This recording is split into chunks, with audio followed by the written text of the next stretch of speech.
Hello and welcome to Black Cats Chat, the international fans podcast for Sunderland AFC. My name is Lee Thirkell. I'm from the Bilbao Black Cats, and we've got a playoff preview special tonight. And we've got two people living in Spain, apart from myself as well. I'm in Bilbao, or the Basque Country, as some people might want to call it. Don't want to cause any controversy there, but anyway, here we go.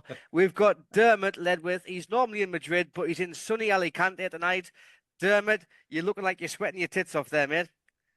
I am. I'm sweating about Saturday as well. I was, I was sweating on a ticket, but I'm not now because I'm not going. But yeah, I'm sweating in Alicante and worried about what's going to happen on Saturday. But we'll talk about that. I don't know. Have you got a long sleeve shirt on there? No. Oh, I was going to say, it looked like a long sleeve shirt. I was like thinking, are you mad? No. Yeah. And joining him, we've also got Jeff Barker. Jeff's in Menorca. Jeff, have you got the aircon on full blast? It's warm here at the moment as well, yeah. I've just come back in from a 5-mile walk. Just jumped in the shower before we did this, and yeah, it's red hot. You can probably see by the beam I've got on. Yeah. And you're getting those calories shut off for the drinking session on the weekend, right? Absolutely, yeah. Yeah, good man. And across the Atlantic, we've also got Peter Showler. Pete, you're in Washington State on the West Coast, or towards the West Coast. How are you, mate? Oh, brilliant. As you can see from the reflection on the top of me bonk, it's about 20 degrees out here, but it's only 11 o'clock in the morning, so it's going to be bloody lovely. About 25 is the forecast, and I'll be out on the golf course this afternoon. Good man. And you've already started on the booze, I see, haven't you? Well, I'd be rude not to. Yeah. You've got your cider tea, whatever it is, or vodka tea. Mike's Harder Tea. 8%. It's iced tea. So regular tea like we drink, but iced. Yeah. Mixed with vodka. 8% can't be good for your footing this afternoon, surely. Oh, it might improve it. It might improve the rest of the game, Dermot. Right then, anyway, lads, so we are here to talk about, obviously, the playoff final on Saturday. Jeff, me and you were lucky to get tickets. We'll be there. But first of all, we're going to talk about a little review, because I know, Dermot, you want to get stuck into this. You were telling me, get me on that podcast to talk about the Coventry home game. So go on, Dermot, give us your reflections on the home leg and those scenes at the end. Football, isn't it? I mean, everyone was moaning. We lost the last, 5 or 6 games. We're down tools. We were rubbish. You went on the message boards. People were calling to sack Reggie Slibreese at one stage. I always thought and believed that it was a bit of a, not a strategy, but, look, lads, we're not going to get any bookings. We're not going to get any injuries. We're going to rotate the squad. I don't care what the scores are. They lost a few games by the odd goal. And as everyone was saying, as Reggie Slibreese, I think, said himself, he was able to flick the switch for the playoffs, and it was really tight. It was that those 2 games were massively tight, and it came down to the last bit of action in the second game, in extra time in the second game, and what a finish it was, and what a header from Dan Ballard, and it'll go down in Sunderland folklore for a long time to come. But I wasn't as worried as some people were.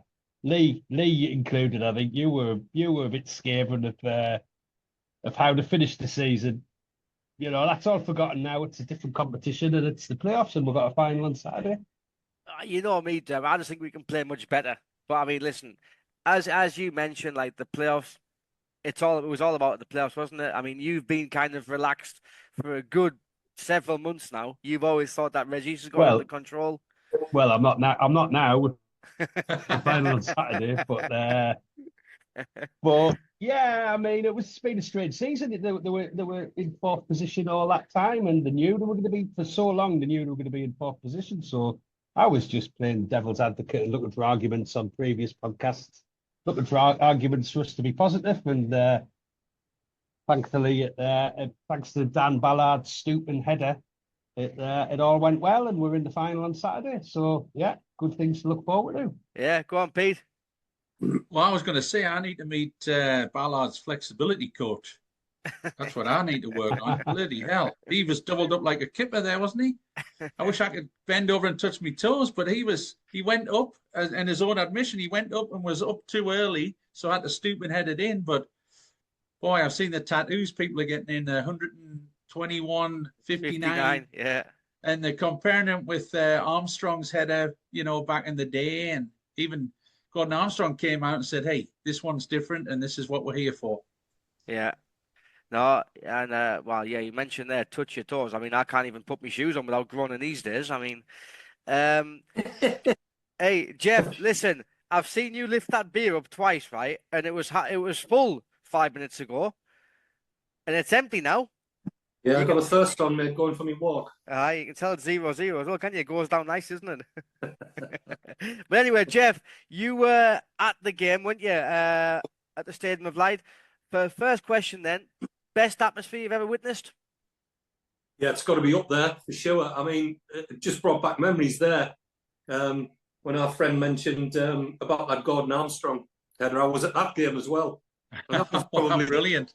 And that was probably the best atmosphere at Roker Park I can remember. I remember that one sticks in my mind, and the other game that always sticks in my mind was when we beat West Ham 2-0 after West Ham had won the cup. I think that was in 1980, and it was we played our final league game after they had won the cup, and we needed to win to go up, and we did. We beat them 2-0. Mm-hmm. Yeah, well. And that was fantastic as well. Yeah. I mean, I was at the semi-final when we beat Chelsea 2-0 and Colin West scored 2 penalties. I was in the full end for that game. So I've got many good memories. But yes, probably for me in the Stadium of Light, yes. I mean, I've been fortunate enough. I've been at I worked it out. I've done 11 games so far this season, and the final to come, which is not bad for a foreigner. Yeah. Because I tend to organise my trips back to the UK when we've got Saturday, Tuesday home games. So I can always get 2 games in, or I'll go to an away game like at Blackburn or something like that, and then a home game if we're playing them. You've got it easy as well, haven't you? Because you've got a direct flight to Newcastle, you jammy bugger, haven't you? Or not? Not all the time, I haven't. No? All right. But most of those trips that I've done, I've had to go via Barcelona or Mallorca. Yeah. All right. Flying to Manchester. Jeff, do you class that, and do you get that paid for by work? He is work. He's the boss, man. He's the boss. Yeah. Fortunately, I'm self-employed, and I have quite a number of staff, so I'm good at delegating. Yeah. Good lad. I was going to come over for the final, and I had a chance of a ticket, but the flight's at 1,200 quid. Wow. Yeah, it is what it is. I'll watch on the telly. Well, I've got a flight tomorrow evening for £15 plus a case.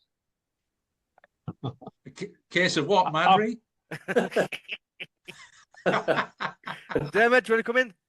I was just going to say I've been turning down tickets all week. I've been offered about 3 or 4 tickets. 3 or 4 times I've been offered tickets. I could have got a ticket. I can't go. But the main reason is I've seen us 3 times this season and we've lost each time. So I'm taking one for the team. I'm staying away. I'm not going to the final because it's obviously me that's making us lose. So if we do win, it's thanks to me, basically. Well, so I know you went to the Plymouth game, didn't you? You went to Plymouth away and we lost that one. I was Plymouth away. I was recently. I was back at Easter and saw us lose at Bristol City, and then on the Monday we lost at home to Blackburn. So we haven't lost that many games this season, but I've seen 3 of them. Right, but 2 of them in the shit run, weren't they, though? That's all. Yeah, that's it. That was the shit run. So that's how I knew what was going on. I could see what Registered Briefs was up to. All right.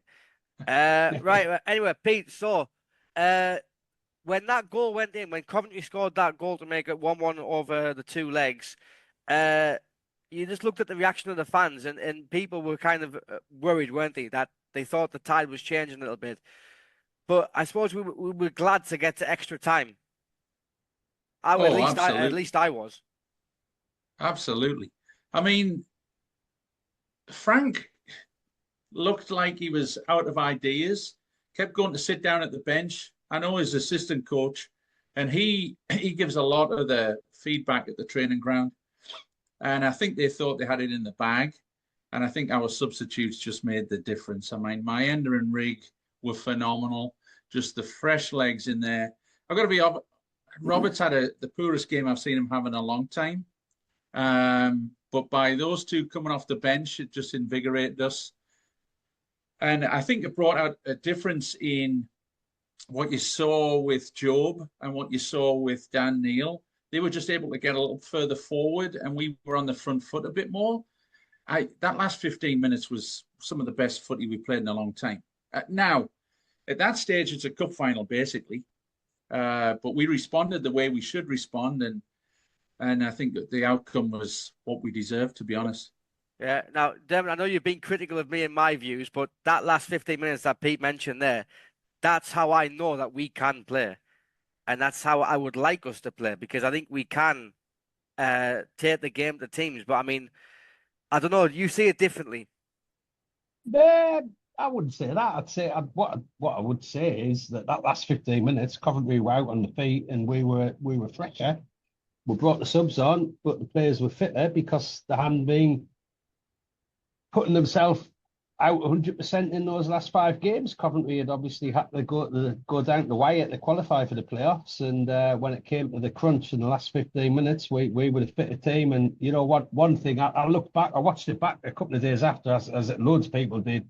I was watching it with a few drinks in the pub, and you don't pick it all up, do you? But when you watch it back, that run that Trey Hume did in the last minute, 119th minute, and he got down to the byline, whipped the cross in. We nearly scored off that, and then we got the corner. That was fitness, and it was freshness, and yeah, you're right. I mean, we'd all like to see them go out and attack and be positive and play great attacking football. But I think sometimes Reggie Breeze has just got a few tactical, strategical things up his sleeve that has helped us, and I think he definitely did against Coventry over 2 legs. Mm-hmm. Yeah, hopefully Jeff, he's got it against Sheffield United. Hopefully, I mean, Jeff, I think over the 2 legs, probably the match on the Friday night was the better performance. Would you agree with that? Yeah, it was from us. I mean, we were just clinical on the break. It was two errors from them, really, wasn't it? That let us in. It was, yeah. I mean, we punished their errors. They weren't as clinical. They had most of the play, as they did on the Tuesday night for long periods of the game. But I think, as Dermot quite rightly said, and yourself, that we improved as the game went on, and I didn't think that was going to happen. I thought they were physically stronger than we were. And we would be the side that tired, and the longer the game went on, I thought it was worse for us. And of course, when they got their goal later on, I just thought the writing was on the wall. And bear in mind, only like a minute and a half before Ballard scored the equaliser, they had a corner, and we were all watching that with our hands over our faces. Right, yeah, Jeff. I can just rewind a little. Yeah. That evening, I got to the hotel to check in at like 3 o'clock in the afternoon. There was already people milling around outside then.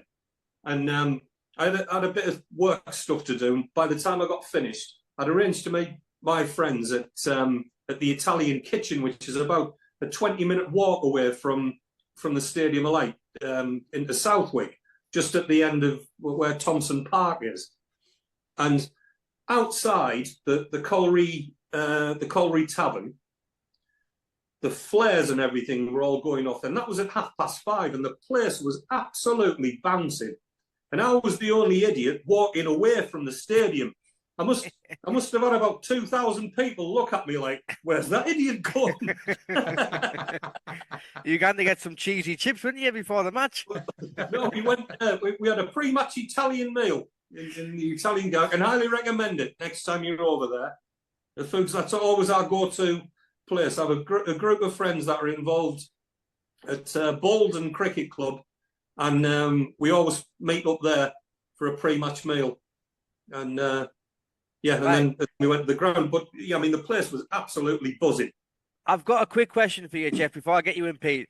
So when the Ballard goal went in, right, I saw the replay and I saw like the crowd reaction.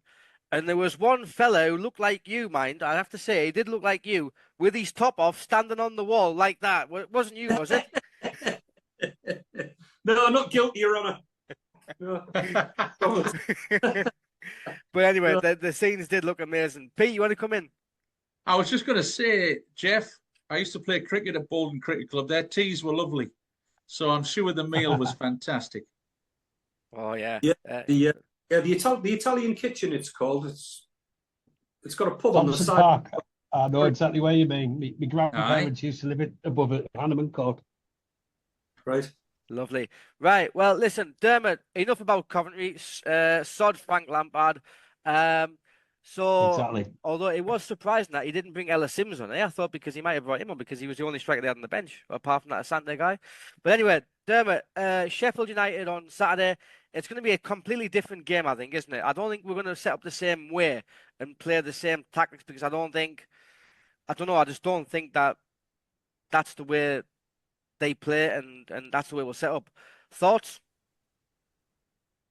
Yeah, I mean, one question is what's the team going to be? The team might be exactly the same. He might not change the team, but hopefully he's got a few, as we said before, he's got a few tricks up his sleeve and yeah, it's obviously a different team. I think Regis Lebris takes every game as it comes and tries to, create some sort of tactics to counter the opposition. And as you said, Sheffield United's not the same as Coventry, but there's a lot of high balls into the box. The physical, like Coventry are. Will it be that different? I don't know. I think, I mean, another question we could talk about and we could all give an opinion on is what the team would be. And I'll stick my neck out now and say he's not going to change the team at all from the starting 11 that went out against the two Coventry games. But we'd like to see them attack a bit more. And I think people talk about the big open spaces at Wembley. That would be great for people like Enzo Lafay. But apparently it's exactly the same measurements as the Stadium of Light. So that doesn't make any difference. Mentally bigger, isn't it? Yeah. It is. You just think that it's a massive pitch. But I mean, let's hope we can go out and play a bit more football, keep the ball more. It's 90 minutes. I think that two games against Coventry, the big thing was it was a two-legged affair. It went down to 220 minutes, the extra time. We only just sneaked through, by God, but we got there. Yeah. And but this is 90 minutes. This is a cup final and with a massive prize. So hopefully we get more possession and we attack them a bit more. Right, so Pete, Dermot says he reckons that Lebris is going to go with the same team. What do you think? I'd agree. And I would stick with the 4-4-2. Knowing you've got Mayenda, if he's injury-free, there's a lot of speculation about that right now. But knowing you've got Mayenda and Rigg to come on, and I think if Roberts is not performing, I would drag him off. Not Mayenda, Mundle. Mundle, sorry. Mayenda's not on the bench. God, this tea's strong. Mundle come off the bench and Rigg come off the bench, fresh legs. No matter, it's the occasion that drags you down. Playing at Wembley, same size pitch as the Stadium of Light. The grass seems longer. It sounds like we took the extra 10,000 seats allocation, so we should have more fans there. But if it's 90 minutes, I'm going to be over the moon, Dermot, as long as we've won, because the last 7 games, there's not been a single draw between the two teams. And we've not kept a clean sheet in the last 7 games either. So I'm hoping it's a 2-1 win in 90 minutes. Bing, bang, bomb. Yeah, all right. Well, Jeff, I mean, we might have to take our raincoats on Saturday because there's like rain forecast or... I think there's a round. I'll be taking one of those with us. I mean, I don't know if that'll be in our favour or not, to be perfectly honest. I mean, you can overanalyze things, can't you? I'd like to see Mundle involved. I think he's a big impact player. Whether to play him from the start or bring him on as an impact sub, I suppose the jury's out on that one. But he has to feature at some point. I've got a gut feeling that Bellingham's going to shine in this game. I think this is the sort of game that's got his name all over it. That could be a swan song for him, couldn't it? Yeah. Yeah. And I just think, you know, he's a limelight player, isn't he? And that's the perfect platform for him to put himself, not necessarily in the shop window, but you know, to put himself on a bigger stage. Yeah, yeah. You know, once the start. I mean, he's obviously his name gets mentioned because of who his brother is, but I think this has just got. I'm writing the headline in my head already. You know. Mm-hmm. Well, I mean, so Dermot, Pete, you think that he's going to go for the same team? I wouldn't like him to go for the same team because I think we need a striker on the bench. So I would like him to go with Mundle, start with Mundle, because if he was fit to come on the other day, he's probably fit enough to start and play 60 minutes or 70 minutes against Sheffield United on Saturday. And if we need a replacement for Mundle, because you can put Tommy Watson on or you can put Isidore on, but I think we do need a backup striker on the bench. I wouldn't like us to go into the match and start with the two strikers on the pitch at the same time. I don't know, Pete, you want to come in? Yeah, I would start Mundle over Roberts if it were me, and I'd put Lefay into playing just behind one of the forwards. Whoever it is, I agree with you, but I think, like Dermot was saying, I think Labry's got it right so far. I think he'll just stick with that because it worked, and it worked well in a defensive matter and in an attacking manner. Personally, I would start Mundle over Roberts. And I would pay Lefay just behind a front player. But you could also have Mundle on the left and Roberts on the right and put Lefay behind one of the strikers. Mm-hmm. I just think, like Dermot had mentioned, I think Lefay's got it right so far. And he's not much of a tinkerer, as we know, because he doesn't sub to like the 71st minute. And we wish it was at 60 sometimes and sometimes 45, but personally, I would start Mundle and go with one forward with Lefay behind him. But we've got so many attacking-minded players that really, like I said a couple of weeks back, it's such a fluid. We can put a starting lineup, but it's such a fluid game. And we defend as a group really well, and we break out and attack really well. So he's there day to day. I would go with Mundle if it was down to me and put Lefay behind one of the front two strikers. Front one striker. That would be my personal choice, but I just think he doesn't make that many changes and it's worked. So I just think that's the way he thinks. But, you know, he's had us in the top four all season long. So like Dermot said, why people are calling for his head. We've never dropped below fourth is ridiculous. Yeah. But everyone's welcome to an opinion. But we haven't been out of fourth place all season. That's the lowest. Mm-hmm. So he has got it right. It worked in the last two games. I'm going to trust him what he does. Yeah. Dermot, you want to come in? I'm just going to say that,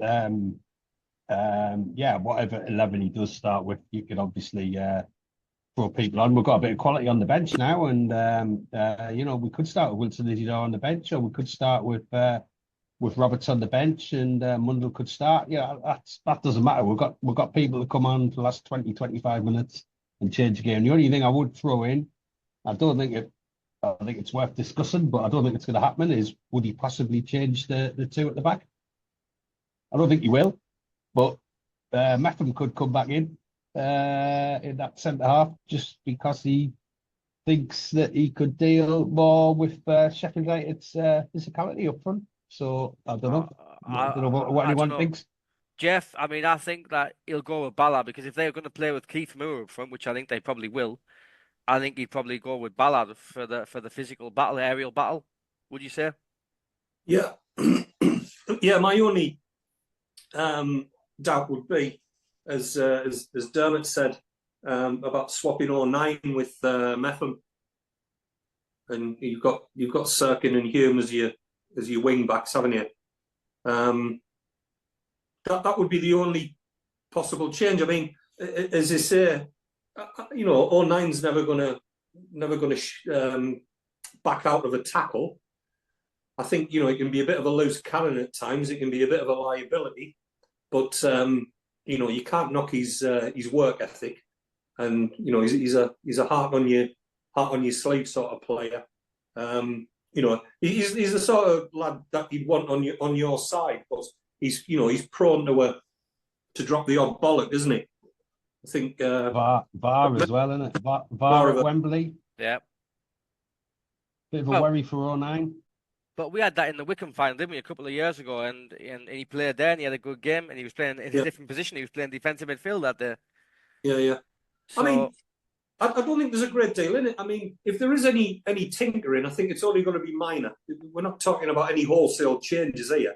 No. And I think we can all almost like put our shirts on what the starting 11 is going to be. And I think gut feeling is he will start with 09 and Ballard at the back. And I think he'll start with the two strikers.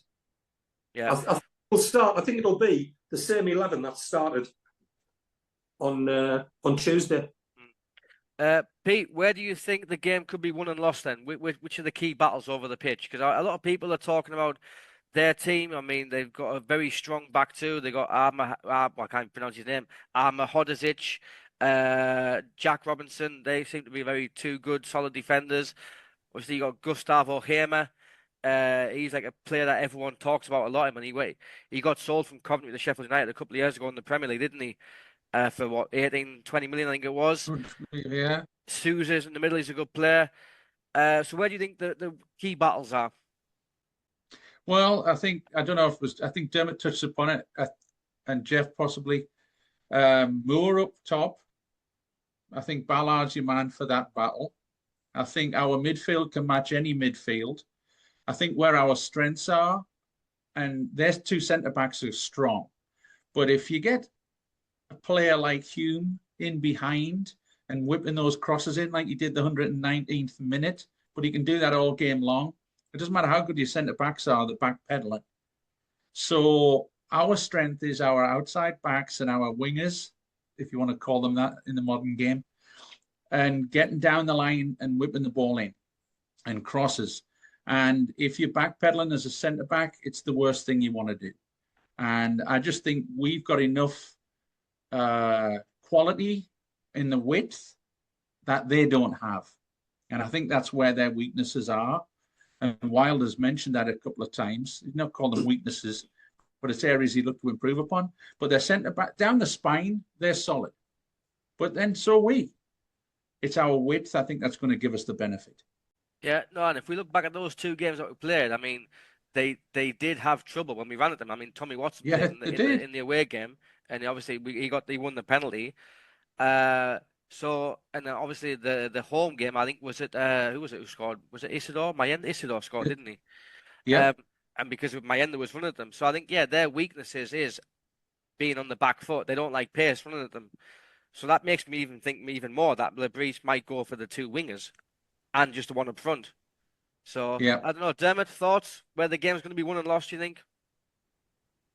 I think we would all like to see, and this could be the one little surprise that he does spring tactically, is that we finally do see Enzo Lafay, and it's been mentioned by a couple of you have already mentioned it. We'll get Enzo Lafay in the middle.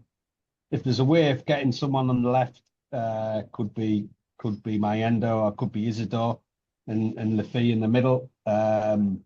You saw that pass that he took in the first leg to open up the defence for Isidore to run on. A bit of quality like that. If it's only going to be a tight game. If it's going to be one goal, I think we've all said it just now. We've got a bit more quality.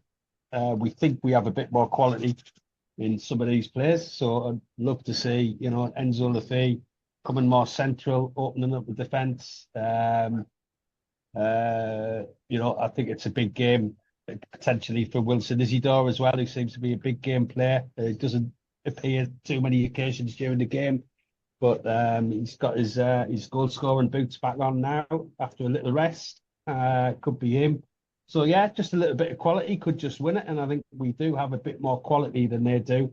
They may be more of a unit. They may be more of a physical, strong team. But this is a big prize. It's to get up to the Premier League. So hopefully that little bit of individual skill will win it, and we're the team that has it. Yeah, I mean, Jeff, do you think that some of our players have a bit of an advantage because they played at Wembley before and they've won there? It's the likes of Patterson, 09, Sirkin, Hume. I mean, maybe they didn't play in the match, but they were in the squad and they got to experience it. Do you think Yeah. that kind of gives us a bit of an edge as well, or not? Or do you not read too much into that? Well, as I say, I mean, you can overanalyze things, can't you? And you're always looking to gain that bit of advantage, aren't you? So trying to it's a bit of a one-upmanship.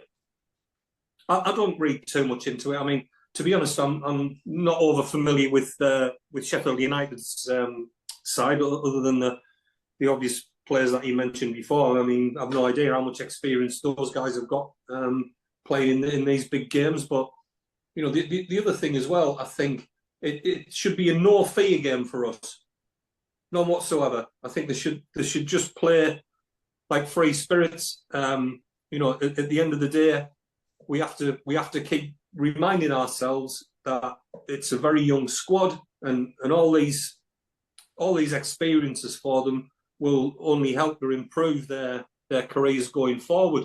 I just hope we can get over the final hurdle on Saturday and hang on to the core of the team. But you know, let's not get carried away with ourselves. We're going to need some major investment if we do get into the Premier League, because you know, would that side as it stands be any better than Southampton were this season?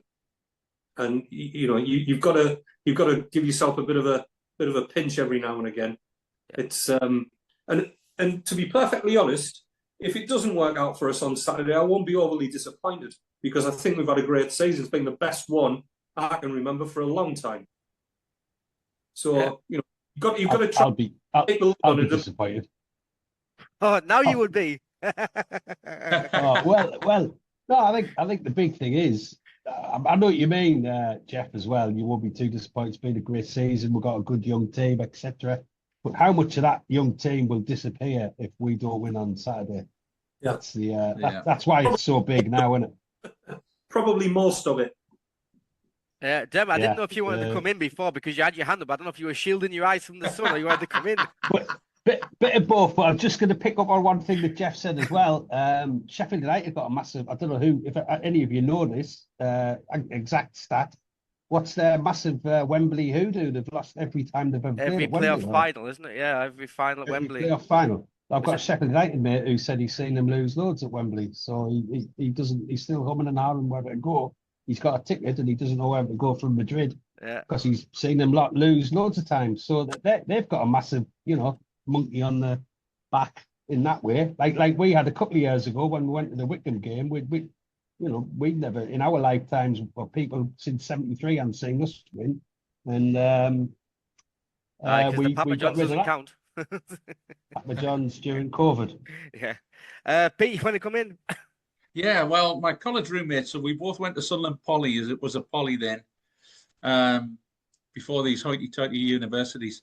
He is a Sheffield United fan. The other one was a Sheffield Wednesday fan. And both of them texted me, WhatsApped me and said, United do shocking at Wembley.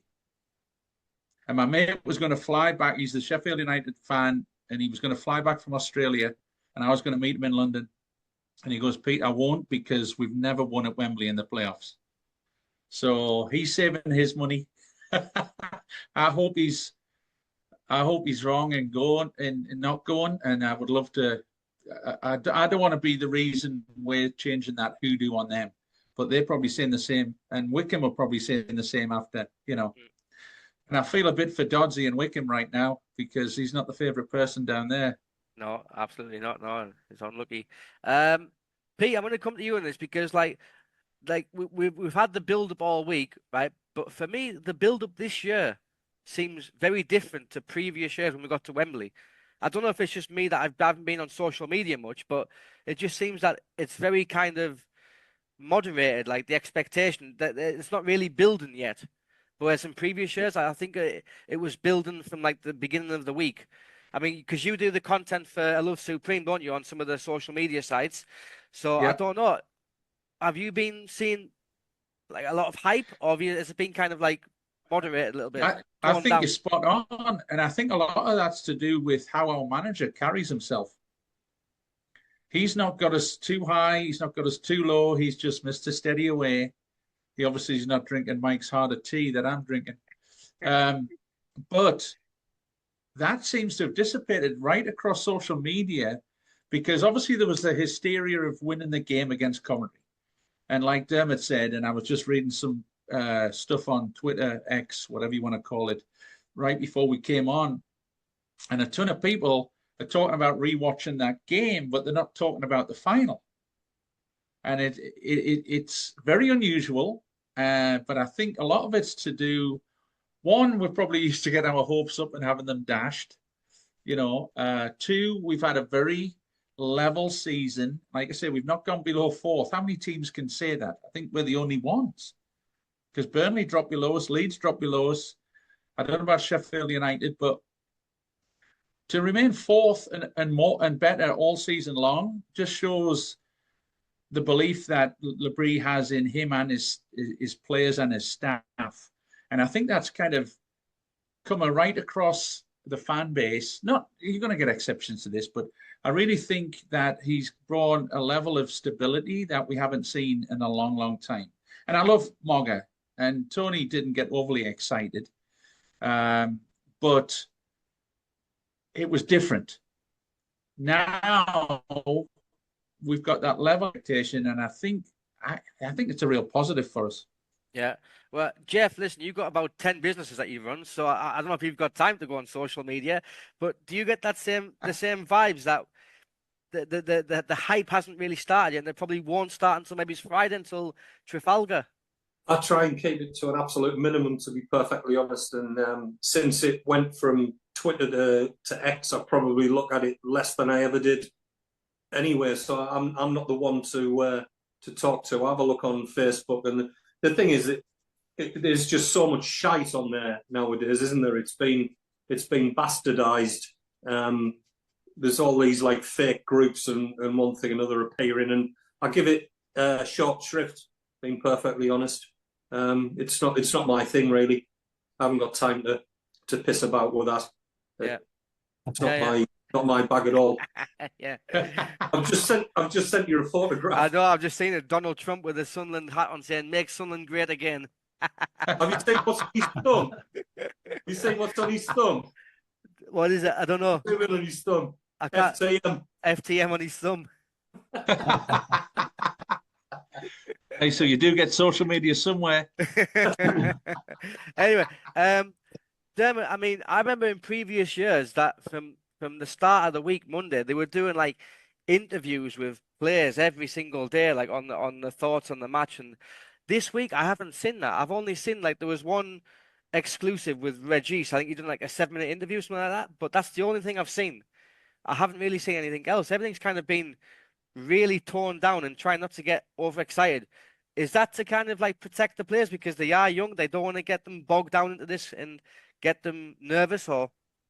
Good. I hope it is. I hope it is. I was listening to Kieran Brady do a podcast this week, and he said before they went to play Swindon at Wembley, they went to where you are, Jeff. They went to Menorca on the piss for 3 days.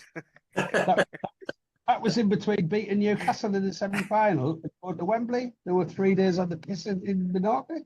I couldn't believe it. I went to that game at Wembley. We were rubbish. And 30 years later, 35 years later, there's a fella who was in the squad telling us that they were drinking for 3 days in Menorca. Yeah, I mean, times have changed. Hopefully them lads are all getting a good rest this week, and keep them away from the interviews, keep them away from the hype. I think they're hopefully quietly going around about the business. I think there's a real steel in that squad, and a real will to win, and they're all young players mostly young players who want to improve and better their careers. And as I mentioned before the semi-final, Lee, as well, what it comes down to as well is these lads are all going to double, treble and quadruple their wages if they win. Yeah. So the ones who aren't got a move already organised in the Premier League. So they'll be there and ready, and they'll be, I think the switch is being flicked, and I think we'll be really up for it, and we just think it's going to be a tight game, don't we? Yeah. No, and can I just say, Lee, on on that note, Flick's done very well this last couple of weeks. Who? Flick. Well, the Barcelona coach. Aye. So we're going to flick the switch. Oh, we're going to flick the switch. All right. He's been flicking the switch. He's been flicking the cans as well, hasn't he?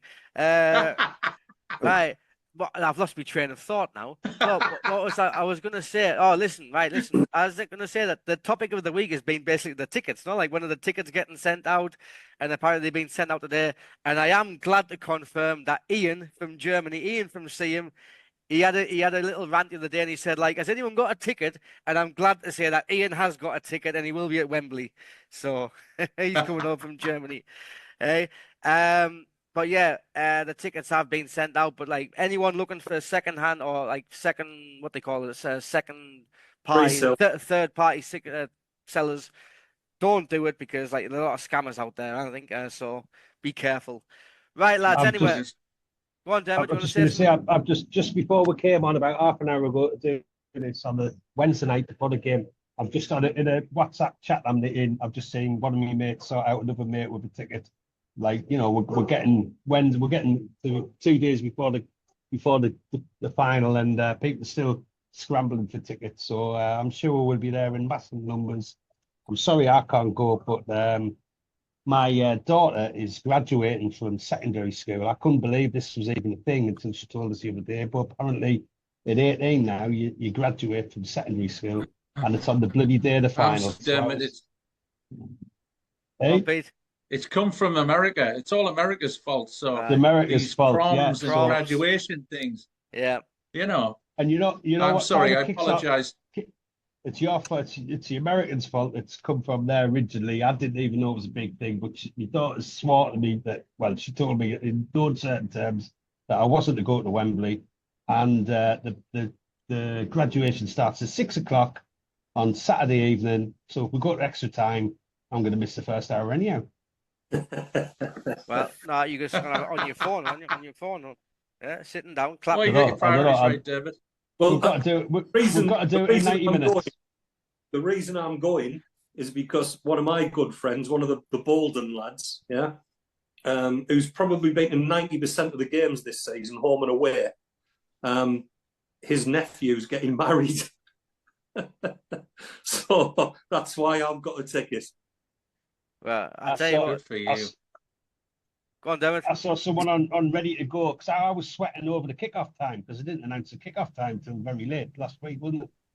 And I saw someone on ready to go on the kickoff time thread, because I was like worried about this 6 o'clock in Spain graduation, and it came through at like 3 p.m. at UK time, and someone came on ready to go and said, "That's the time of the bloody wedding. That's the exact time." Whatever wedding he's going to is kicking off at 3 o'clock. So, well, there's Robin in the Czech Republic. He's over in England now because he's got a wedding in Otterburn. I think he said he was. It's his nephew, and so he won't be able to watch the match either. So, right. Anyway, lads, we're going to wrap up because I've got to do a Spanish podcast about Sunderland in about 5 minutes' time.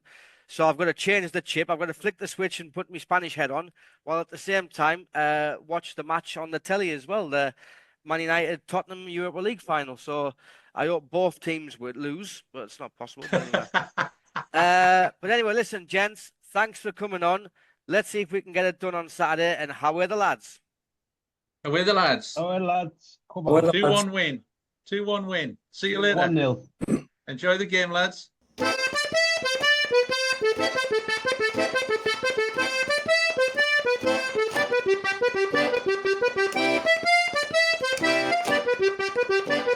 Thank you.